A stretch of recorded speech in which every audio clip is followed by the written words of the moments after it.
Hello student, एक बार फिर से स्वागत है हमारे YouTube channel wifi success classes में।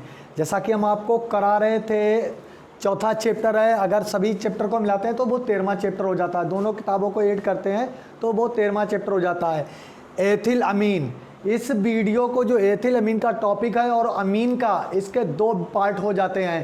पहला पार्ट को आपको प्रोवाइड करा दिया, अब दूसरा पार्ट है। पहले पार्ट में हमने बताया था पहले अमीन होते क्या हैं, फिर उसके बाद में हमने एथिल अमीन बनाने की विधियां बता दी हैं। जिसने भी आप पहला पार्ट नहीं देखा तो पहले वीडियो में जाकर देख सकते हैं, जो प्लेलिस्ट में आपको मिल जाएगा कि एथिल अमीन को किस प्रकार से बनाते हैं। अब शेष इसमें जो टॉपिक रह गया था, वीडियो को ज़्यादा लंबा ना करते हुए छोटे छोटे वीडियो में आपको प्रोवाइड कराने की कोशिश करते हैं ताकि आपकी क्लास बोरिंग ना हो। तो इसलिए छोटे छोटे वीडियो में बनाने के लिए हम इसके दो पार्ट बना देते हैं। तो एथिल अमीन का जो पहला पार्ट था उसमें बनाने की विधियाँ थी। अब दूसरा जो पार्ट इसका है, जो इसी से लिंक है, जुड़ा हुआ है, वो है इसके गुण। तो एथिल अमीन के गुण लिखेंगे। तो चलिए ज़्यादा वक्त लेते ना हुए आपका टॉपिक स्टार्ट करते हैं। तो पहली हेडिंग डालते हैं C2H5NH2 के गुण। और आप जान चुके हैं, इतने वीडियो आपको दे चुके हैं तो आप जान सकते हैं। तो पहला गुण कौन सा होगा? नंबर 1 हेडिंग होगी भौतिक गुण। भौतिक गुण, फिजिकल प्रॉपर्टीज। अब आपके आगे इंग्लिश में नहीं लिखेंगे, इंग्लिश के वीडियो अलग बनाएंगे। इंग्लिश मीडियम से जो भी स्टूडेंट हैं उनके लिए अलग से अब वीडियो बनाना स्टार्ट कर देंगे। तो यहाँ पर सबसे पहला इसका भौतिक गुण लिखेंगे और भौतिक गुण का पहला पॉइंट होगा C2H5NH2 एक रंगहीन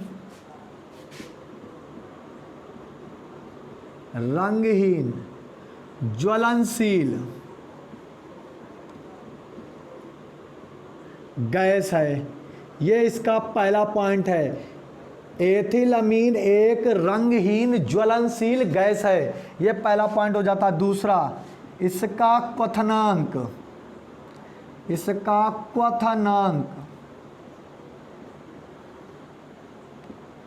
17 डिग्री सेंटीग्रेड होता है।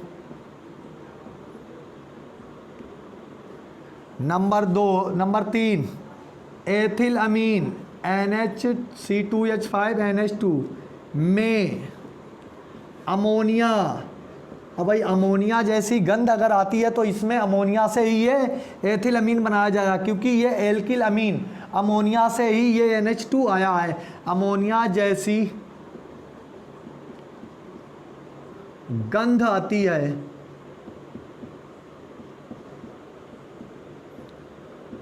ये इसका तीसरा पॉइंट हो गया।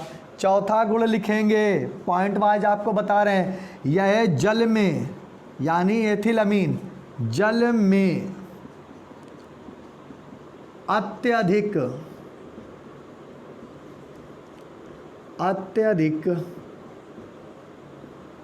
विलय है। इसका जलीय विलयन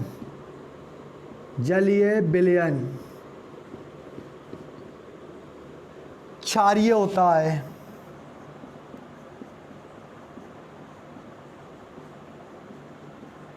यह जल में अत्यधिक विलय है, इसका जलीय विलयन क्षारीय होता है, क्योंकि एथिल अमीन पर एक नाइट्रोजन परमाणु पर एक एकाकी इलेक्ट्रॉन युग्म उपस्थित होता है। लुईस के अनुसार ये क्षार होता है, दुर्बल क्षार। जिन यौगिकों पर एक एकाकी इलेक्ट्रॉन युग्म पाया जाता है उनके विलयन लुईस क्षार होते हैं।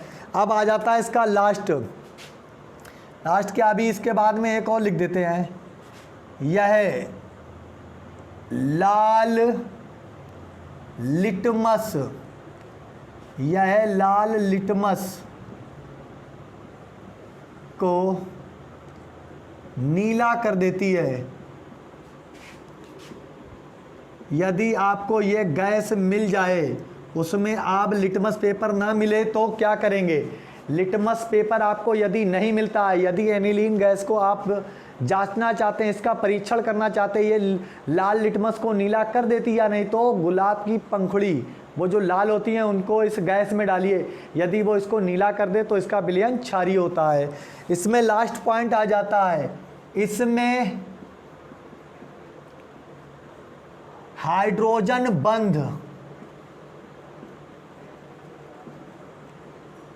बंध उपस्थित होते हैं।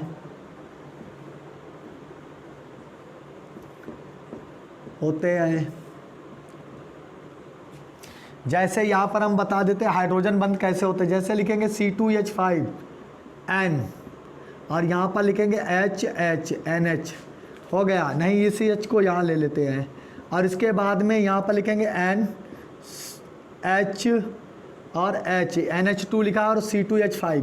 जो नाइट्रोजन और हाइड्रोजन के बीच में, दो यौगिकों के बीच में एक जुड़ाव पाया जाता है, वो होता है हाइड्रोजन बॉन्ड, H बॉन्ड। इनमें H बॉन्ड पाया जाता है, इसीलिए इनका क्वथनांक भी कुछ ज़्यादा होता है अन्य यौगिकों के जिनमें हाइड्रोजन बंध उपस्थित नहीं होते हैं। ये हो गए एथिलअमीन के भौतिक गुण। अब इसके बाद में आ जाएंगे रासायनिक गुण, केमिकल प्रॉपर्टीज़।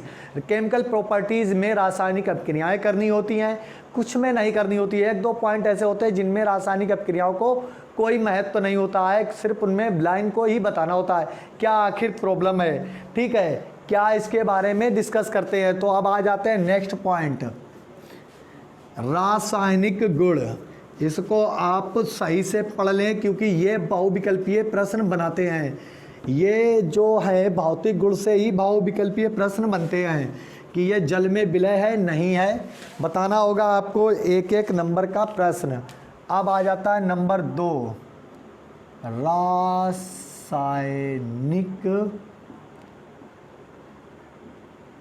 गुण। ये हो गया आपका दूसरा पॉइंट। अब दूसरे पॉइंट में रासायनिक में सबसे पहली है हेडिंग 1, क्षारीय प्रकृति। क्षारीय प्रकृति, अब इसकी हमें क्षारीय प्रकृति बतानी होगी। अब क्षारीय प्रकृति में सबसे पहले हम क्या लिखेंगे, इसका फार्मूला लिख लेते हैं, C2H5NH2 और इसके ऊपर होता है दो इलेक्ट्रॉनों का जोड़ा, एक इलेक्ट्रॉन का जोड़ा, दो इलेक्ट्रॉनों का जोड़ा नहीं बोलेंगे, एक इलेक्ट्रॉन का जोड़ा। लुईस ने बताया है, जो लुईस एक साइंटिस्ट है, उन्होंने बताया है यदि किसी यौगिक में एक परमाणु पर एक एकाकी इलेक्ट्रॉन युग्म पाया जाए तो वो क्षार की भांति कार्य करते हैं। और चूंकि इन यौगिकों की क्षारकता का ज्ञान, इसकी खोज, इसके बारे में जानकारी लुईस नामक वैज्ञानिक ने की थी, इसीलिए इन्हें लुईस क्षार कहते हैं। लुईस क्षार कहते हैं। अब यहाँ पर लुईस क्षार तो आपको बता दिया, लेकिन लुईस क्षार के बारे में बताएंगे।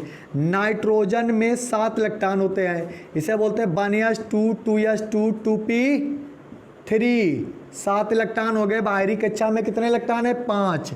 तो बाहरी कक्षा में ये 2s और ये 3p के 3 कक्षाएं होती हैं, 3। ये 3 इलेक्ट्रॉन अनपेयर्ड है। अनपेयर्ड इलेक्ट्रॉनों ने बंध बनाया, कैसे बनाया ये देख लीजिए।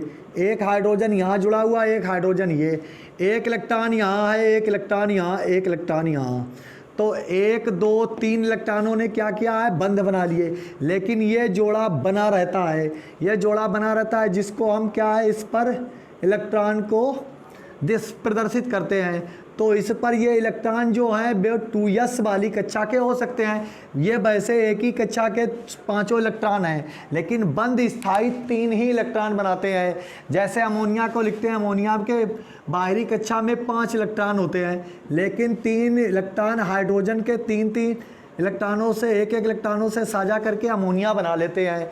इसी प्रकार से जो 2 इलेक्ट्रॉनों का युग्म बच जाता है उसे हम कहते हैं लुईस क्षार। अब आ जाते हैं नेक्स्ट, यही बताना था कि इस पर यही लाइन लिख ली कि एथिल अमीन में एक एकाकी इलेक्ट्रॉन युग्म नाइट्रोजन परमाणु पर उपस्थित होता है, जो लुईस क्षार की भांति कार्य करता है। आप लोगों को ये बात पता होनी चाहिए अम्ल और क्षारों के बारे में क्योंकि ये हाई स्कूल का टॉपिक है तो आपको बता दिया सही से डिस्कस में। अब आ जाएंगे नेक्स्ट अपक्रिया पर। नेक्स्ट अपक्रिया, और यदि इनकी क्षारकता का क्रम पूछ दिया जाए तो हम बताते हैं क्षारकता का क्रम C2H5NH2, और उसके बाद में अमोनिया, फिर उसके बाद में C2H5NH2, फिर उसके बाद में लिखेंगे C2H5 का होल थ्राइज N यानी तृतीया, उसके बाद में लिखेंगे C2H5NH2 का NH, यानी कि ये क्या है, सबसे कम क्षारकता दिखाएगा एनिलीन, उसके बाद में अमोनिया, उसके बाद में एथिलमीन, फिर यहाँ पर ट्राई एथिलमीन दिखाएगा क्षारकता, उसके बाद में कौन दिखाएगा, द्वितीयक अमीन। तो प्रथम 1 डिग्री अमीन है, 3 डिग्री अमीन है और 2 डिग्री अमीन है, और ये अमोनिया है और ये एनिलीन है। ये क्रम अगर आपसे पूछा जाएगा बहुविकल्पीय क्वेश्चन में, मल्टीपल चॉइस क्वेश्चन में, कि इनमें से निम्न में से क्षारकता का सही क्रम कौन सा है, तो याद रखें ज़्यादातर इन 2-3 के बारे में डिस्कस किया जाएगा। आप क्रम में लिखेंगे, और जब आप क्रम में लिखेंगे तो ये गलत हो जाएगा। सबसे अधिक क्षारीय कौन होता है, सबसे कम क्षारीय एथिलमीन, उसके बाद में कौन क्षारीय होता है, ट्राई एथिलमीन, और सबसे अधिक क्षारीय होता है डाई एथिलमीन 2 डिग्री वाला। तो इस बात को आप याद रखेंगे, और फिर आप जान जाएंगे कि एनिलीन की क्षारकता अमोनिया से कम होती है। अमोनिया इतना क्षारीय नहीं होता जितना एनिलीन होती है। ठीक है, इस क्रम को आप याद रखें कि यहाँ पर 1 2 132 याद रखेंगे जब क्षारकता पूछी जाएगी। वैसे क्रम में लिखेंगे तो 1 2 3 लिखेंगे, क्योंकि पहला क्या होगा 1 डिग्री, दूसरा 2 डिग्री, तीसरा 3 डिग्री। अब इसके बाद में नेक्स्ट आ जाएगी अपक्रिया। ये तो बता दिया क्षारकता का क्रम, इसको रब्त किए देते हैं। ये हो गया क्षारकता का क्रम। अब आ जाएगी अपक्रिया अम्लों से अपक्रिया नंबर 2, अम्लों से अभिक्रिया। अम्ल आप जानते हैं अम्लबे होते हैं जो स्वाद में खट्टे होते हैं, नीले लिटमस को लाल कर देते हैं। ये सही से रफ नहीं हुआ। तो इसके बाद में अम्ल ले लेते हैं, पहला HCl, दूसरा H2SO4। ये 2 अम्ल हैं, इनकी क्रिया करानी किससे है, एथिलमीन से, C2H5NH2, और यहाँ पर लिखेंगे C2H5NH2। दोनों की अब क्रिया करानी है। ये हाइड्रोजन इसी के साथ ऐड हो जाएगा, क्योंकि इस पर एक एकाकी इलेक्ट्रॉन युग्म पाया जाता है। इसी इलेक्ट्रॉन से ये हाइड्रोजन शेयर कर लेगा, तो ये बनाएगा C2H5NH। क्या बनाएगा, C2H5NH3 और Cl। ये हो जाएगा प्लस का और ये हो जाएगा क्लोराइड माइनस का। इसे बोलेंगे एथिल अमोनियम, अमोनिया नहीं बोलेंगे, एथिल अमोनियम क्लोराइड। इस पर ध्रुवण प्रक्रिया उत्पन्न हो जाएगी। ये हो जाएगा धन का, ये ऋण का, क्योंकि इसकी विद्युत ऋणात्मकता क्लोरीन से कम होगी। इसी प्रकार से इसका एक हाइड्रोजन इससे जुड़ जाएगा, तो ये बन जाएगा C2H5NH3HSO4। तो यहाँ पर हम लिखेंगे एथिल अमोनियम क्लोराइड। ये बन जाता है एथिल अमोनियम क्लोराइड का लवण, और ये बन जाएगा एथिल अमोनियम हाइड्रोजन सल्फेट। ये भी क्या होगा, लवण। जब एथिल अमीन अम्लों से क्रिया करता है तो अमोनियम के लवण बनाता है, अमोनियम के लवण बनाता है। वो कोई भी अम्ल हो, जब अलग अलग अम्ल होंगे, भिन्न भिन्न अम्ल होंगे, तो भिन्न भिन्न लवण भी बनेंगे। जैसे इसने बनाया है एथिल अमोनियम क्लोराइड का, और इसने बनाया एथिल अमोनियम हाइड्रोजन सल्फेट का लवण। तो इस बात को याद रखेंगे, अम्लों से क्रिया करके एथिल अमीन लवण का निर्माण करती है। अब आ जाएंगे इसके नेक्स्ट अपक्रिया पर, अपक्रिया नंबर 3। इसकी अपक्रिया करेंगे क्लोरोप्लेटिनेट अम्लों से अपक्रिया, क्लोरोप्लेटिनेट अम्ल से अपक्रिया। तो यहाँ पर लिखेंगे नंबर 3 क्लोरोप्लेटिनम,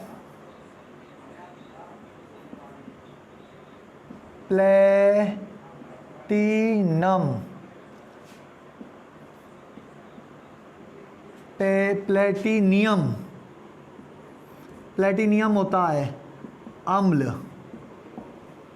अब इसका फार्मूला होता है H2, यही तो अम्ल बता रहा है, PtCl6, ये इसका फार्मूला होता है। क्लोरोप्लेटिनियम अम्ल से अभिक्रिया, अभिक्रिया। तो यहाँ पर अपक्रिया कराएंगे C2H5NH2, एक एकाकी इलेक्ट्रॉन युग्म, क्रिया होनी है H2PtCl6। अब इस क्रिया को कराना है तो यहाँ पर एक हाइड्रोजन होता तो इससे जुड़ जाता। हाइड्रोजन की संख्या कितनी हो गई? 2, तो मल्टीप्लाई इसके आगे कर देंगे 2, दोनों हाइड्रोजन इससे ऐड हो जाएंगी तो ये बन जाएगा C2H5, C2H5NH3, NH3 के इसके आगे लगा देंगे होल ट्वाइज, होल ट्वाइज। इतने का क्या हो गया? होल ट्वाइज, क्योंकि इतना हिस्सा 2 बार है, ये सभी 2 बार हैं, ये 2 हाइड्रोजन लगेंगे तो कितने हो जाएंगे? 4। तो यहाँ पर इसके आगे 2 लगाएंगे, पीछे लगाने से कोई फ़ायदा नहीं हो रहा। नहीं नहीं नहीं नहीं, अगर 2 आगे लगा देंगे तो इसके आगे मल्टीप्लाई हो जाएगा। कितने? ये 2 दूनी 4 और 2 6 आए पहले ही से, सही है। अगर 2 लगा देंगे आगे तो देखिए ये 2 दूनी 4 और 2 6 हाइड्रोजन पहले से ही हैं, ये 2 हो गए और बचा क्या? PtCl6। तो इसका नाम बोलेंगे ethyl die ethyl ammonium, die ethyl ammonium platinum, platinum अम्ल, प्लेटिनम क्लोराइड, प्लेटिनम क्लोराइड बोलेंगे, सॉरी। तो इसे बोलेंगे एथिल अमोनियम प्लेटिनियम क्लोराइड। ये बन गया एक लवण। ज़्यादातर जो एथिल अमीन है, अमीन के यौगिक हैं, वो लवण ही बनाते हैं क्योंकि वो एक क्षार है, लुईस क्षार है, दुर्बल लुईस क्षार है। दुर्बल जब लुईस क्षार है तो वो लवण बनाता है। ये 2 हाइड्रोजन ऐड होने से इसका बना ethyl ammonium platinum chloride, platinum chloride बोलेंगे। ये हो गया प्लेटिनियम क्लोराइड। अब ये हो गई बात क्लोरोप्लेटिनम से अपक्रिया। अब नेक्स्ट अपक्रिया पर आ जाएंगे। चौथी अपक्रिया धातु लवण के साथ अपक्रिया, नंबर 4 धातु लवण। जैसे इसमें लिखने FeCl3 से अभिक्रिया। अब धातु लवण की हम FeCl3 से अपक्रिया कराएंगे, सॉरी यहाँ पर 3 लिखना है, तो FeCl3 और क्या लिखेंगे? NC2H5NH2 और यहाँ धातु लवण से हो जाएगी। यानी कि धातु लवण को कराना है तो यहाँ पर एक जलीय NH2 प्लस HOH जलीय माध्यम में होगी। जब हम धातु लवण की अपक्रिया एनिलीन के जलीय माध्यम में कराते हैं तो यहाँ पर एक नया यौगिक बनता है। क्या बनेगा? देखिए ये 2 हाइड्रोजन, ये हाइड्रोजन इससे जुड़ जाएगा तो ये बन जाएगा अमोनियम। क्या बन जाएगा? अमोनियम। ये Cl कितने हैं? 3, तो हमें यहाँ पर मल्टीप्लाई करना होगा 3 का, क्योंकि FeOH बार 3 बार बनाना है। पहले तो ये आयरन की संयोजकता देखिए, ये Cl हमें अमोनियम के साथ 3 ऐड करने हैं। कितने? 3 ऐड करने हैं। तो यहाँ पर हमें इसके साथ 3 जोड़ने हैं तो इसकी संख्या क्या होगी? तो यहाँ पे लिखेंगे C2H5, C2H5 Cl NH3 और यहाँ पर लगाएंगे Cl NH3Cl और इसका कर देंगे कोष्टक बंद और ये बन जाएगा, क्या बनेगा, एथिल अमोनियम क्लोराइड। अब ये 3 3 निकल गए, हाइड्रोजन कितने हो गए, 3 त्रिका 9 हैं, कितने हमारे पास 2 ही, तो यहाँ पर कितने का मल्टीप्लाई करेंगे, 3 दूनी 6 और 3 9 और ये OH कितनी बार हो गया, 3 बार। आपको अब क्रिया सही से समझ में नहीं आई, हमारे अंदाज़ा लग रहा है आपको क्रिया से सही से समझ में नहीं आई, तो हम आपको दोबारा लिख के बताते हैं। यहाँ पर लिखते हैं यदि हम FeCl3 और लिखते हैं C2H5NH2, इस Cl के चक्कर में इस एथिल अमीन को हमें 3 बार करना होगा और चूंकि जलीय माध्यम है अमोनिया बनाना होगा, अमोनियम बनाना होगा, तो ये हाइड्रोजन भी 3 हो जाएंगे। पहले हम अवक्षेप निकाल दें, ये FeOH का क्या हो गया, होल थ्राइज, क्योंकि आयरन की संयोजकता सामान्य ऑक्सीकरण अवस्था या संयोजकता होती है 3, तो पहले बनेगा FeOH का होल थ्राइज। फेरिक हाइड्रोक्साइड, इसका नाम है ferric hydroxide, ferric hydroxide, ferric hydroxide बन जाएगा। अब ये क्या बचा, 3 बार Cl और ये 3 हाइड्रोजन इससे जुड़ जाएंगे तो ये बन जाएगा NH4 NH3 और Cl भी इससे ऐड हो जाएंगे, तो एक बनेगा C2H5NH3Cl और ये सभी चीज़ें एथिल 3 बार, अमोनियम 3 बार, ये हाइड्रोजन 3 बार, क्लोरीन 3 बार, तो सभी चीज़ें 3 बार हैं, तो ये यहाँ पर क्या लिख देंगे, 3 का मल्टीप्लाई कर देंगे। तो ये जब धातु लवण फेरिक क्लोराइड से अपक्रिया एथिल अमीन जलीय माध्यम में करता है तो फेरिक हाइड्रोक्साइड का ताज़ा अपक्षेप बनता है, ताज़ा अवक्षेप बनता है और एथिल अमोनियम का भी एक लवण प्राप्त होता है, एथिल अमोनियम क्लोराइड का लवण प्राप्त होता है। ये अपक्रिया हो गई कितनी, 4 अपक्रियाएं हो गई 4। अब नेक्स्ट अपक्रिया पर चलते हैं, इसी प्रकार से सभी अपक्रियाओं को हम कर लेंगे। इसको रब किए देते हैं, बड़ी आसान अपक्रिया, कोई दिक्कत की बात नहीं है, बस थोड़ा सा नॉर्मल होकर आप सीखें। अपक्रिया नंबर 5 है एल्किल हैलाइडों से अपक्रिया। नंबर 5 एल्किल हैलाइडों से अभिक्रिया। एल्किल हैलाइड यानी एथिल हैलाइड, मेथिल हैलाइड यही होते हैं।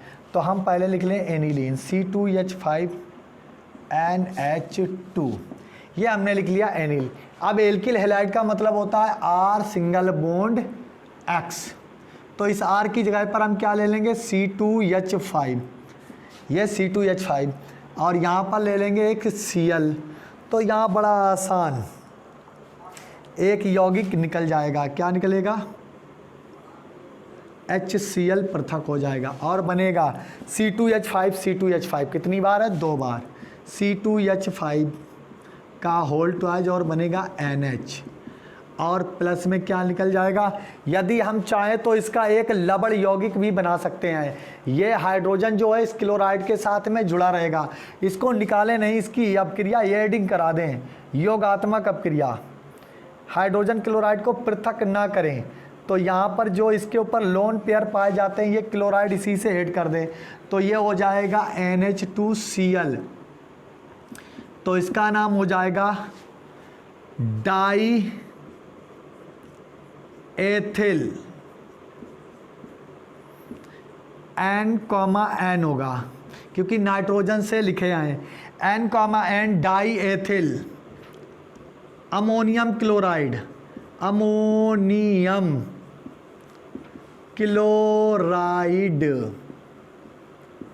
N, डाई एथिल, क्योंकि हमने बताया जब नाइट्रोजन से अमीन के नाइट्रोजन से 2 एथिल लगे हों तो एथिल में आगे डिग्री देते हैं, क्या देते हैं, एन एक एथिल के लिए, दूसरा एन वो भी एथिल में लगा है, तो N comma N di ethyl ammonium chloride का लवण बनता है। ये हो गया एल्किल हैलाइडों से अभिक्रिया। अब करेंगे हम कार्बोनिल और एथिल कार्बोनिल से अभिक्रिया और एसिटिक एनहाइड्राइड से अभिक्रिया। तो यहाँ पर लिखेंगे acetyl COCl acetyl chloride plus नहीं और एक लिख दें, और CH3CO का होल ट्वाइज O से अभिक्रिया। अब ये हमने फार्मूले लिख दिए, इनके नाम आपको पता होंगे। ज़्यादा से ज़्यादा इसे कहते हैं एसिटिल क्लोराइड और इसे कहते हैं एसिटिक एनहाइड्राइड। ऐसा करें, इसको रब कर देते हैं। अब क्रिया को दो हिस्सों में करानी है, ऊपर से ही कराएंगे। दोनों अब क्रियाएँ एक साथ में नहीं हो सकती हैं, तो अलग अलग क्रियाओं को हम कराएंगे। तो यहाँ पर लिखेंगे अब क्रिया नंबर 6 CH3COCl व CH3CO का होल ट्वाइज O से अभिक्रिया।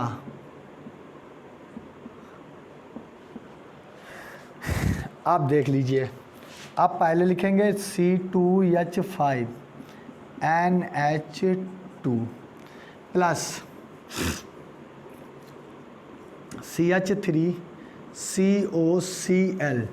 CH3COCl इसका नाम है एसिटिल क्लोराइड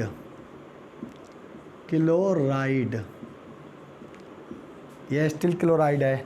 अब इसके बाद में हम अपक्रिया कराएंगे C2H5 NH2 और एसिटिक एनहाइड्राइड है, इसका होल ट्वाइज है। सॉरी, यहाँ पर लिखना भूल गए थे, तो यहाँ पर लिखेंगे CH3CO CH3CO, यहाँ पर लिखेंगे O। अब आपके लिए आ जाता है क्या चीज़, एक ये HCl निकल जाएगा आपका इस अपक्रिया में, जो HCl निकल जाएगा। अब हम लिखेंगे CH3CO बचा, यहाँ पर क्या बचा, NH, तो NHC2H5। अब यहाँ पर लिखेंगे, बड़ी अच्छी बात है, इसका नाम लिखने के लिए लिखेंगे हम क्या, यहाँ पर N-एथिल,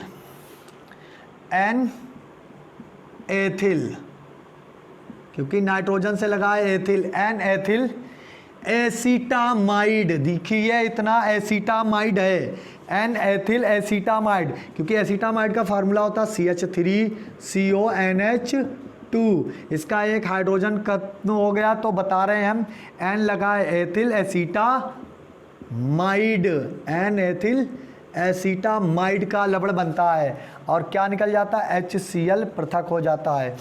ये हो गई अब क्रिया आपकी किसके लिए, एस्टिल क्लोराइड के लिए। अब थोड़ा सा आप देख लें, खुल के दिखा रहा होगा, हम सामने से हट गए।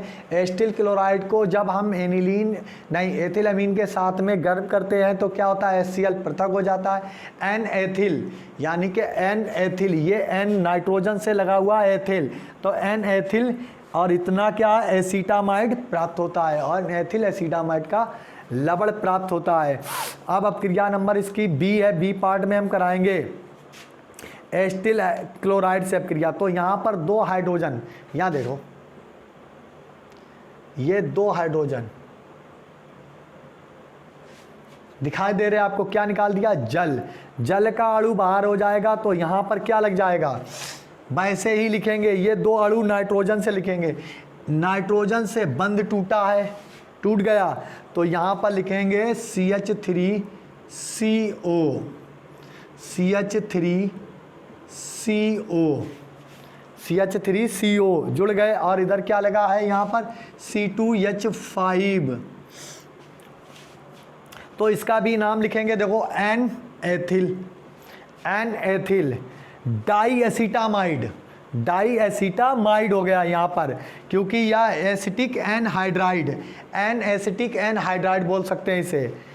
तो यहाँ पर एक नाम लिखने की तरीका है एन एथिल, और क्या लिखेंगे N acetic anhydride, N acetic anhydride. देख लीजिए नाम, देख लिए ये लगा हुआ है एन पर, नाइट्रोजन से लगा है C2H5, तो एन एथिल। अब नाइट्रोजन से ही एसिटिक एनहाइड्राइड, क्योंकि इस ऑक्सीजन की जगह पर कौन आ गया है, नाइट्रोजन, तो बोलेंगे एन एसिटिक एनहाइड्राइड का लवण बनता है। जब एसिटिल क्लोराइड और एसिटिक एनहाइड्राइड की अपक्रिया एथिल अमीन के साथ में कराई जाती है तो हाइड्रोजन HCl पृथक हो जाता है और क्या हो जाता है, एन एथिल एसिटामाइड बनता है। इसी प्रकार से यहाँ एथिल अमीन पुनः जब किससे अपक्रिया करता है, एसिटिक एनहाइड्राइड से, तो 2 हाइड्रोजन इसके जल पृथक कर देते हैं। तो यहाँ पर लिखते हैं N ethyl N acetic anhydride का लवण प्राप्त होता है। ये अपक्रिया नंबर हो गई आपकी 6। अब आ जाएगी नेक्स्ट अपक्रिया, मोस्ट इम्पोर्टेंट अपक्रियाएँ हैं। ये अपक्रियाएँ थोड़ा सा आपको माइंड में घुमा देंगी, पर इसे बहुत ही आसान से सही से देख कर पढ़े, वीडियो में हर एक बात को सही लफ्ज़ों में समझे और आपको सही से समझ में आ जाएगी। ऐसा नहीं है कि आप यहाँ से वहाँ से इधर से उधर अगर फॉरवर्ड कर कर वीडियो को देखेंगे तो आपको ये अपक्रियाएँ फिर गड़बड़ कर जाएंगी। क्योंकि कहते हैं ज़्यादातर स्टूडेंट जो भी हमको मिलते हैं वो कहते हैं सर हमको अपक्रियाएँ करनी नहीं आती हैं। ज़्यादातर मिलने वाले जो नए नए स्टूडेंट आते हैं उनकी यही कमेंट रहती है, हमें रासायनिक अपक्रियाओं करने में दिक्कत होती है। दिक्कत क्यों होती है कि आप माइंड से सोचते नहीं क्या करना है हमको। तो आपको हम बताएंगे कि किस प्रकार से रासायनिक अपक्रियाओं को संतुलित किया जाता है और कैसे उनकी संयोजकताओं के आधार पर उनमें मल्टीप्लाई भी किए जाते हैं। तो नेक्स्ट अपक्रिया आ जाएगी बेंजीन सल्फोनिक क्लोराइड से अपक्रिया। बेंजीन अपक्रिया नंबर 7, बेंजीन सल्फोनिल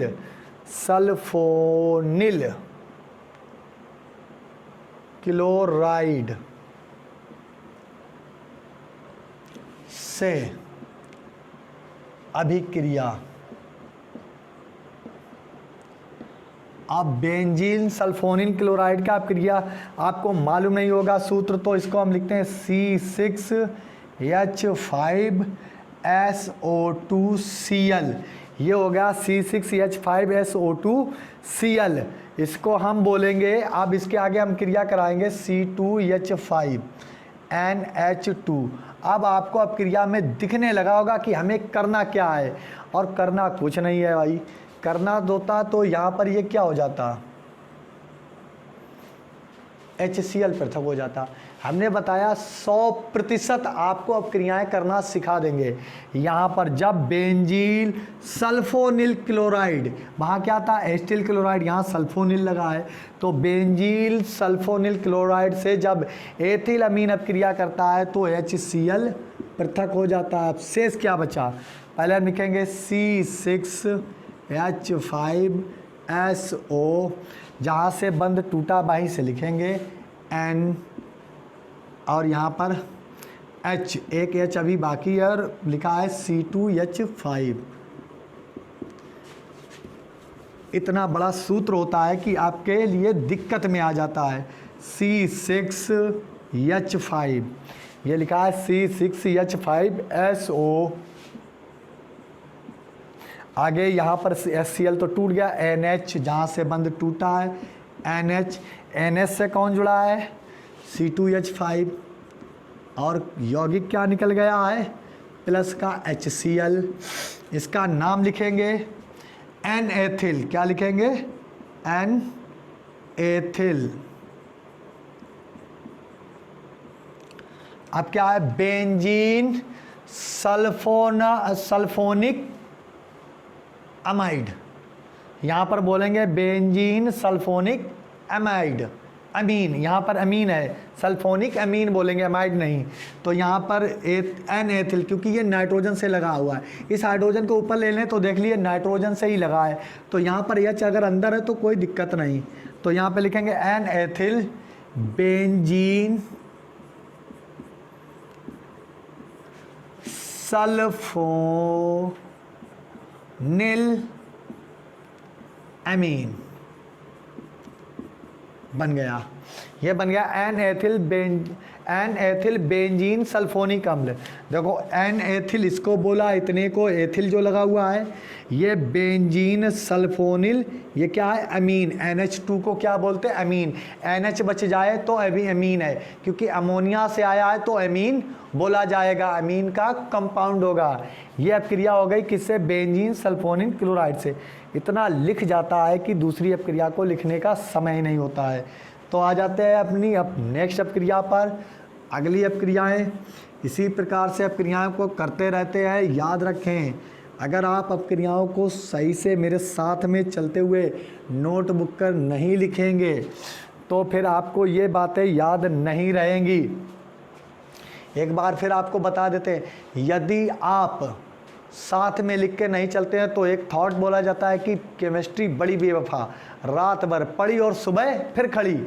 यदि आप अभी पढ़ेंगे और दोबारा उसको स्टडी नहीं करेंगे तो स्टडी ना करने के बाद में क्या होता है, वो माइंड से उतर जाते हैं, क्योंकि इसमें हर मोड़ पर एक नया केमिकल फार्मूला होता है, और केमिकल फार्मूला जब नया होता है तो वो आपको हर बार में याद करना होता है। फार्मूलों को कभी रटना नहीं होता है, वो धीरे धीरे आपके मेमोरी में आते जाते हैं। यदि आप वीडियो को टाइम टेबल से देखते रहेंगे, जैसे जैसे आज पढ़ गया वीडियो तो आज देख ले, A to Z देखें और एक एक अपक्रिया को सही क्रम से समझें। फिर उसके बाद में दूसरा पढ़ा तो दूसरे में भी फार्मूले रिपीट होते हैं, जो केमिकल फार्मूले हैं वो रिपीट होते हैं। आप रिपीट हुए तो आपके माइंड में पहले से, जैसे हम मार्कर चलाएं, जैसे मार्कर को चलाएं तो आपको पता होना चाहिए फार्मूले को हम जानते हैं। जैसे हम फार्मूला लिखें तो उसका नाम आपके माइंड में घूम जाना चाहिए, इसका नाम ये है, ऐसे करके पढ़ाएंगे। ऐसा नहीं है कि आपने वीडियो चला दिया और इधर से उधर देख रहे हैं, नहीं है। ध्यान देना होगा कि हम जैसे फार्मूले को लिखते हैं, जैसे अभी एक लिख रहे हैं। नेक्स्ट अपक्रिया, अपक्रिया नंबर 8। अपक्रिया नंबर 8, फेनिल आइसो साइनेट से अभिक्रिया।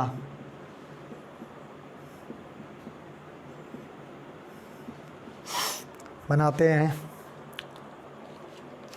फेनिल आइसोसाइनेट का फार्मूला होता है C6H5।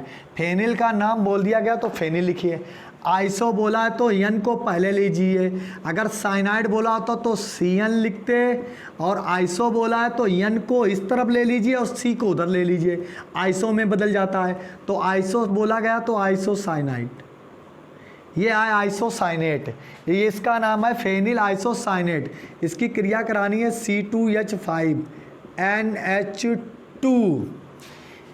अब जैसे ही इसका एक हाइड्रोजन टूटता है, यहाँ से H रह जाता है और इसका एक हाइड्रोजन क्रैक्स होता है, और किससे जुड़ जाता है, N से, नाइट्रोजन से। कार्बन की 2 संयोजकताएं होती है, इसको एक ब्रेक कर देता है, तो यहाँ पर एक नाइट्रोजन जुड़ने से क्या यौगिक बनता है, देख लीजिए C6H5NH। ये हाइड्रोजन इस नाइट्रोजन से जुड़ेगा तो C6H5NH, तो यहाँ लिखेंगे C6H5NH। और इससे पहले इसमें बीच में क्या जुड़ा है, CO, तो CO को हम ऐसे ले लें, CO को ऐसे ले लें, और ये क्या लगा हुआ है यहाँ पर NH। कहाँ से बंध टूटा है, नाइट्रोजन से, तो NH, और उसके साथ में क्या जुड़ा हुआ है, एक एथिल, तो यहाँ पर एक एथिल लिख दें। अब आ गया मज़ा।